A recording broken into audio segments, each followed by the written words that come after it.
Salary हमारी 10 लाख है लेकिन गाड़ी हमें कितनी खरीदनी है? 20 लाख की। ये ट्रेंड आजकल इंडिया में काफी चल रहा है, नहीं?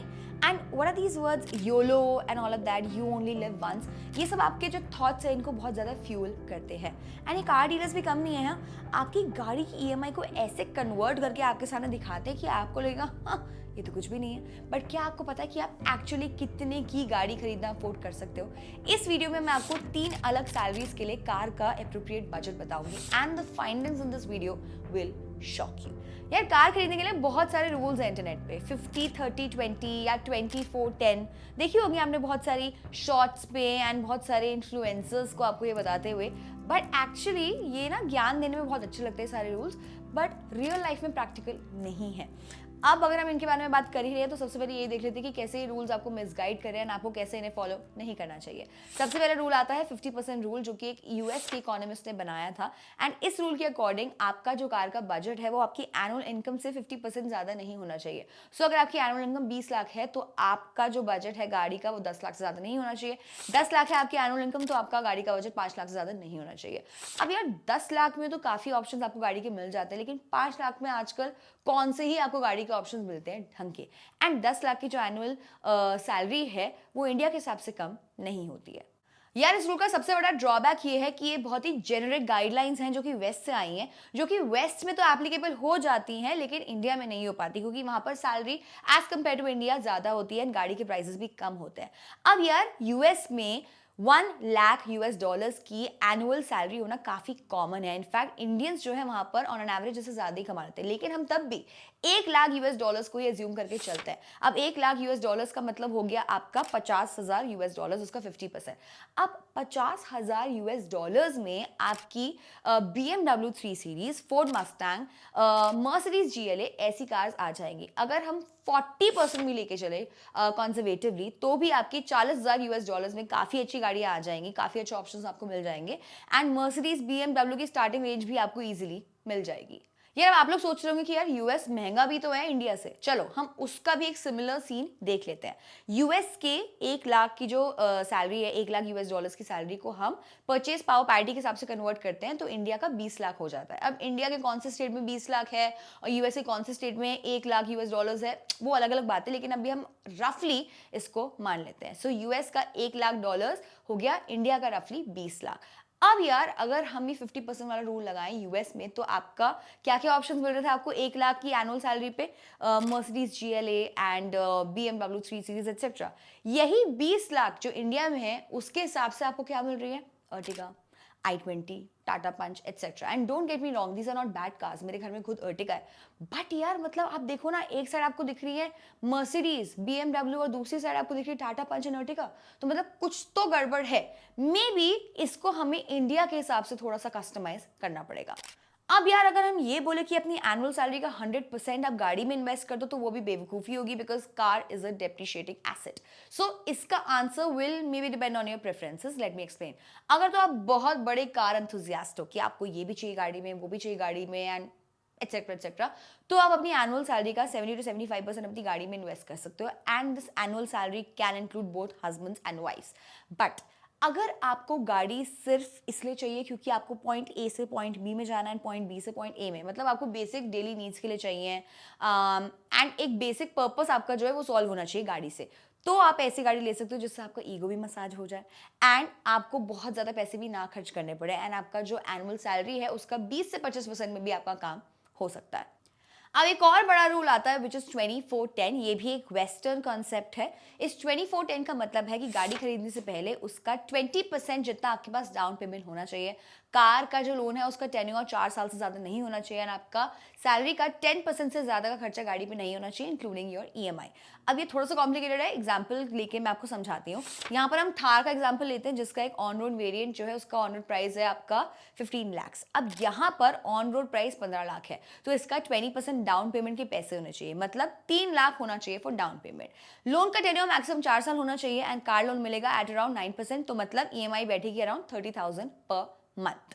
बट ईएमआई के साथ साथ और खर्चे भी आएंगे जैसे कि इंश्योरेंस, मेंटेनेंस एक्सेट्रा, उसको 5,000 पर मंथ मान लेते हैं, तो आपका कार रिलेटेड मंथली एक्सपेंसेस हो गए 35,000 per month. So now this 35,000 जो है should not be more than 10% of your total monthly salary, यानी आपकी monthly salary in hand 3.5 lakh होनी चाहिए। 3.5 लाख इन हैंड सैलरी मतलब 60 to 65 लाख CTC आपकी होनी चाहिए। अब यार 60 से 65 लाख CTC वाला इंडिया के टॉप 1% में आसानी से आता होगा, I am sure they would want to drive a much better car than Thar, और मे बी 15 लाख की कोई और गाड़ी। अब यार अगर वो प्रैक्टिकल है then maybe Thar works fine for them, or maybe any other 15 lakh की गाड़ी। बट अगर वो गाड़ी लवर है, if they're a car lover, then I am sure they would want to drive a much better car. So this rule also falls flat, and इसमें भी tweaking की जरूरत है। For Indian context, I think ये 20 and 4 वाला जो rule है, ये 20% की डाउन पेमेंट एंड 4 साल का tenure, that works fine. But ये जो 10% है इसको बढ़ाकर I think 15 to 20% कर देना चाहिए for car lovers. But for practical folks, I think this rule is just fine. चलो, अब ये समझ आ गया कैसे ये रूल्स प्रैक्टिकल नहीं हैं and how they can't be used in the real life. अब देखते हैं कैसे अपनी सैलरी के साथ साथ आपको अपनी गाड़ी का बजट सेट करना चाहिए। यहाँ पर हम 3 लेवल्स ऑफ सैलरी की बात करेंगे, 7 lakh, 15 lakh and 30 lakh. Please be mindful of the fact कि ये जो नंबर है ये CTC नहीं है, आपकी इन हैंड सैलरी है। सबसे पहले बात करते हैं 7 लाख इन हैंड सैलरी वाले लोगों के बारे में। यार इस कैटेगरी में तो आपको काफ़ी लिमिटेड ऑप्शंस मिलेंगे गाड़ियों के, बिकॉज इंडिया में जो ऑन रोड प्राइस है वो बेसिक से बेसिक गाड़ी का 4 लाख से ही शुरू होता है।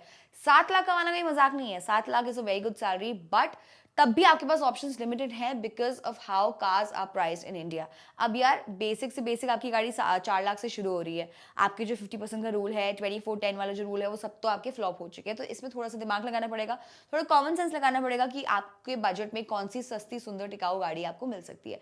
इस बजट में आपके पास 3 ऑप्शंस हैं, Hyundai Santro, Renault Kwid and Alto K10। अब यार वैसे तो ये सारी 5 से 5.5 लाख की रेंज में आएंगी, and this is a little more than how much you should be spending on cars, but अब ऑप्शन ही नहीं है, इससे सस्ती आप क्या ही लोगे। So these are the options for people with 7 lakh in hand salary. Next बात करते हैं 15 लाख इन हैंड सैलरी वालों के बारे में। अब यहाँ पर आपको ब्रीदिंग स्पेस थोड़ी मिल जाएगी, यहाँ पर you can have better options.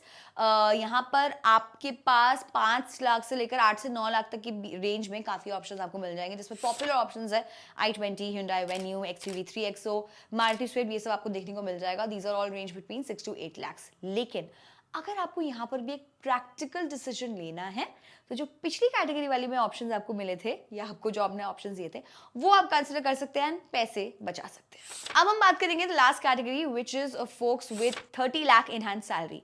अगर इंडिया में 100 अलग तरीके की गाड़ी है, उनके मॉडल्स हैं, तो आप 60 to 70% उन मॉडल्स को खरीदने के लिए एलिजिबल हो जाएंगे। Basically you'll have a bigger car pool जिसमें आप गाड़ी पिक कर सकते हो। आप 10 से 18 लाख की कोई भी गाड़ी ले सकते हो अगर आपकी सैलरी 30 लाख है। वैसे तो आपको बहुत सारे ऑप्शंस मिल जाएंगे, but still the popular options in this category in this price range are Hyundai Creta, Kia Seltos, Mahindra Thar, Honda City, etc. All of these cars are at a price tag of 15 lakhs, around 15 lakhs. मतलब देखो, वैसे तो ये सारी अच्छे decision है, but अगर आप प्रैक्टिकल हो और अगर आप थोड़े और पैसे बचाना चाहते हो तो आप प्रीवियस कैटेगरी में से मे बी Hyundai Venue और i20 उसको पिक कर सकते हो एंड पैसे बचा सकते हो। अब जिनकी 30 लाख से ज्यादा सैलरी है उनको तो ये वीडियो देखने की जरूरत ही नहीं, उन्हें पता है उनको कौन सी गाड़ी खरीदनी, क्या करना है, एक्सेट्रा।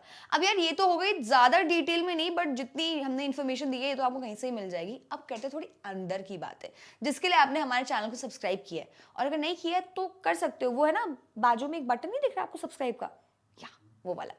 एनीहाउ, सबसे पहले हम बात करेंगे कि अगर आपकी ऐसी जॉब है जिसमें आपको हर 2 से 3 साल में शहर बदलना पड़ता है तो आपको क्या करना चाहिए। सो ऐसे में बाइंग अ कार, वो भी लोन पे, will that be a good decision? And आपको हर 2 से 3 साल में गाड़ी को ट्रांसफर करना पड़ेगा तो वो टेंशन और आप पालोगे, तो ऐसे में क्या करना चाहिए, मतलब गाड़ी चलाना छोड़ देना चाहिए क्या? बिल्कुल नहीं। ऐसे में you can opt for car subscription. Car subscription is like renting a car but for longer term. आप ऐसे में 2 से 3 साल के लिए कंपनी से गाड़ी ले सकते हो एंड आपको हर महीने एक फिक्स्ड अमाउंट देना है विच विल कवर एवरीथिंग। 2 से 3 साल बाद आप गाड़ी वापस कर सकते हो कंपनी को and you will be stress free. आप नए शहर में जाओगे, आप नई गाड़ी का सब्सक्रिप्शन ले सकते हो। I know this is a little expensive than buying a normal car, but this will give you a lot of flexibility. India में ऑलमोस्ट सारे बड़े ऑटो मेकर्स के पास ये ऑप्शन रहते हैं। सेकेंड पॉइंट जो मोस्ट लोगों को नहीं पता होगा कि गाड़ी की जो डेप्रिसिएशन है वो पहले 3 से 4 साल में सबसे ज्यादा होती है। 4 साल बाद उसकी गाड़ी की जो वैल्यू है वो आधी हो जाती है। सो अगर आप सुपर प्रैक्टिकल है तो आप 3 से 4 साल पुरानी सेकेंड हैंड गाड़ी भी ले सकते हैं। ऑनलाइन आपको इजीली ये ऑप्शन मिल जाएगा। थर्ड पॉइंट इज कि अगर आप किसी ऐसी कंपनी में काम करते हैं जिनका कार लीजिंग प्रोग्राम है तो आप उसको देखना मत भूलिएगा. In a company car lease you can save as much as 30 to 35% of the car cost in taxes. इसकी वीडियो मैं अलग से डिटेल में बनाऊंगी, so don't worry about that. बाकी गाड़ी खरीदने से पहले ये 3 ऑप्शंस को ध्यान में जरूर रखिएगा. कोशिश करिए थोड़े पैसे ही बचा सकते हैं आप, तो वो भी करिएगा. बाकी ये वीडियो आपको कैसी लगी, let us know in the comment section. Share this video with your family and friends. Till then be किफायती.